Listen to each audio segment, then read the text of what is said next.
Hello! In this video, we will review a 3D printing machine. The 3D printer has a massive build volume of 32 by 32 by 42 centimeters, equipped by the Geeetech Superplate and full-color LCD touchscreen. We present you the Geeetech A30. Unboxing the 3D printer's packaging box, there are layers of foam to ensure that there is no damage.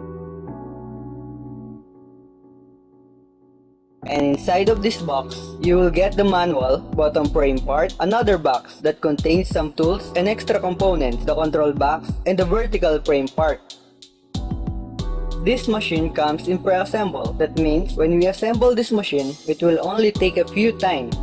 We recommend reading the instruction manual just to make sure that we're doing it right.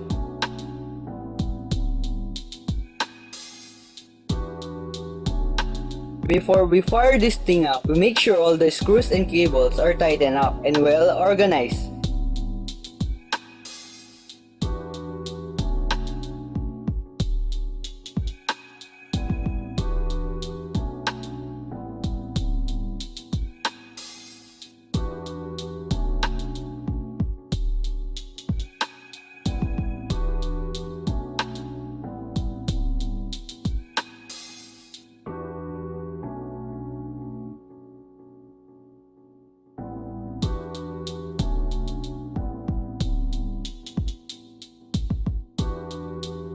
For the build plate, it takes time to reach its maximum temperature. It is normal on this machine because you're heating up a big area.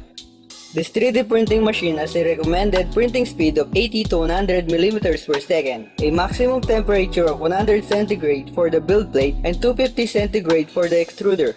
This 3D printing machine is good out of the box when printing PLA material, but when it comes on printing ABS material, everything doesn't go well. The ABS material is not sticking with the build plate. Our suspicion for this is that the cold-end fan of the extruder, the airflow of it flows directly below the extruder. The ABS material needs to cool down slowly, but the extra airflow cooling it down quickly before it sticks to the build plate.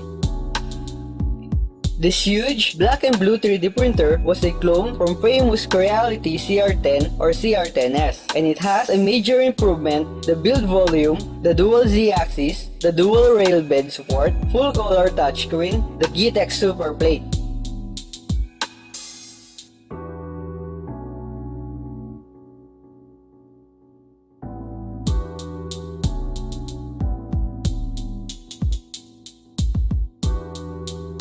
For the another test, we printed out this micro all-in-one 3D printer test by Mazda 107 on Thingiverse. The bridging goes well, but there are some oozing or stringing issue and can be fixed on your slicer setting. It also depends on the quality of your material, or you can easily remove it with a scraper. Here are some results printed on Geeetech A30. This is quick release mount for DSLR and some electronic enclosure. As you can see, there are scars on the top surface which you can remove by turning off the combing in the Cura settings.